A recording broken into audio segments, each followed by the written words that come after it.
Thank you, Mr. Speaker. In support with reservations. Please proceed. And may I have the words that I spoke yesterday in session added to the journal? So ordered. Thank you. Any other discussion? Representative San Buenaventura? Also in support with reservations, and may I have my prior comments also be inserted to the record. Thank you. So ordered. Thank you, Mr. Speaker. In opposition with some reservations. Please proceed. Thank you. There are no easy choices for any of us today. I believe that most of us here, including myself, would like to see the rail completed. Billions have already been invested, and it will help to alleviate traffic in Honolulu, spur transit-oriented growth along the rail line. To keep the country, we have to keep the city, and mass transit is an essential part of that.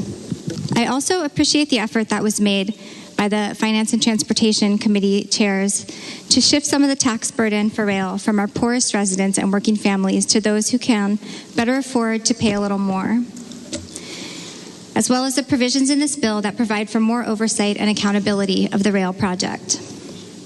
On the other hand, for those of us who represent neighbor islands, we are concerned about the impact this bill could have at home.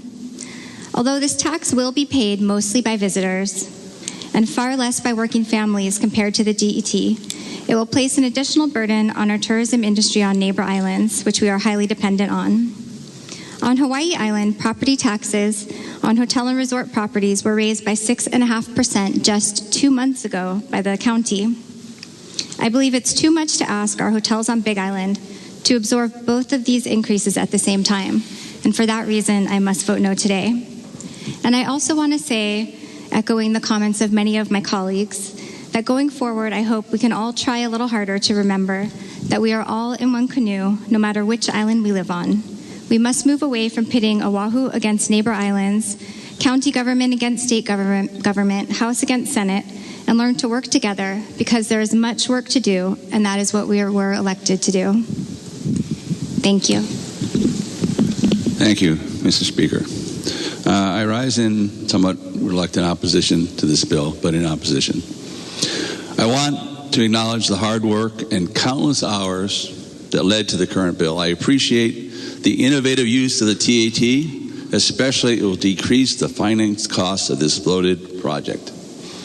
I think, unfortunately, that the input from the neighbor islands was not fully considered. It was, in fact, at times disrespected. There was no need to raise the TAT for the neighbor islands. I also felt this project needed a timeout to avoid cutting off the wrong part of the economic anatomy from the wrong patient. In this case, the neighbor islands was the wrong patient. I appreciate Amendment 4 put forth by the minority leader that said, in effect, "Doctor, they're cutting off the wrong leg." I struggled to overcome my strong reservations, but at the end I am voting no on this bill and requesting to be able to submit written comments to the journal. Thank you, Speaker. So ordered. Thank you. On the measure before us, all majority members vote aye, with the exception of the following: Representatives Brower, Cachola, Cregan, DeCoit, Evans, Kong, Lowen, McKelvey, Quinlan, Say, Todd, and Tokioka. Representative Ward. Mr. Speaker, for the biggest public works project ever in the state of Hawaii, all minority members vote no, with the exception of Representative McDermott. Thank you. Members, have all votes been cast? If so, Senate Bill 4 passes third reading. Recess subject to the call of the chair.